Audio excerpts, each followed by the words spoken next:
Hey, what's going on you guys? So in today's video, I am going to show you how do you add reading pane into your Gmail account. Now, this is going to be quick and easy, so let's start.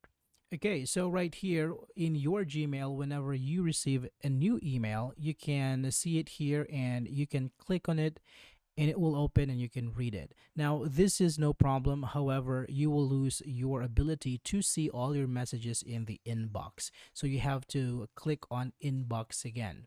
Now, if you want to have a quick peek of what this email contains, what you can actually do is click on this arrow right here and click on vertical split. Now, this is going to open up a new window. And when you click on an email, it will show you what this particular email contains, so you can go through your emails and see what they contain, and it would be much more easier. All right, so that's all for this video, guys. Thank you so much for watching, and I will see you on the next one.